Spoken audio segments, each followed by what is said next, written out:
Hello all, welcome to my channel Anushraya ముచ్చట్లు. ఈరోజు ఎంతో రుచికరమైన దొండకాయ పచ్చడి ఎలా చేసుకోవాలో చూద్దాం. బేసిక్గా దొండకాయ కర్రీ తినడానికి ఎవరు ఎక్కువగా ఇష్టపడరు కదా.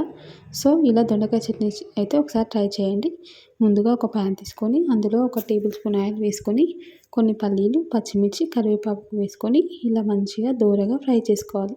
ఇలా ఫ్రై చేసుకున్న పల్లీలు, పచ్చిమిర్చిని పక్కకు ఒక ప్లేట్లో తీసుకొని చల్లార్చుకోవాలి.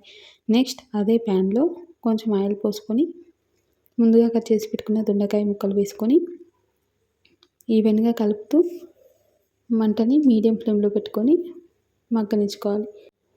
మధ్య మధ్యలో మూత తీసి కలుపుతూ దొండకాయలు కొంచెం మగ్గాక అందులో ఒక పెద్ద సైజ్ టమాటా ముక్కల్ని, ఇంకొంచెం చింతపండుని, కొంచెం పసుపు వేసి అన్నీ ఈవెన్గా కలుపుకొని మూత పెట్టుకొని ఇంకొద్దిసేపు ఫ్రై చేసుకోవాలి.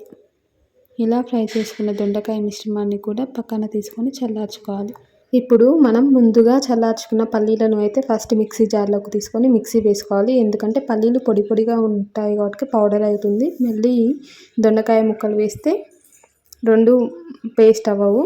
సో ఫస్ట్ పల్లీలను మిక్సీ జార్లోకి తీసుకొని మిక్సీ పట్టాక దొండకాయలు అయితే యాడ్ చేసుకోవాలి. కొంచెం కొత్తిమీర వేసుకొని నేనైతే మిక్సీ పట్టాను. నెక్స్ట్ మరొక ప్యాన్ తీసుకొని కొంచెం ఆయిల్ వేసి అందులో పోపు గింజలు, జీలకర్ర, ఆవాలు, అల్లం వెల్లుల్లి పేస్ట్, కొంచెం పసుపు, కొద్దిగా కరివేపాకు వేసి పోపు పెట్టుకొని ముందుగా మిక్సీ చేసుకున్న దొండకాయ చట్నీలో అయితే కలిపాను.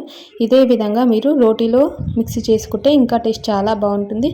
ఈ వీడియో కనుక మీకు నచ్చితే please do subscribe to my channel.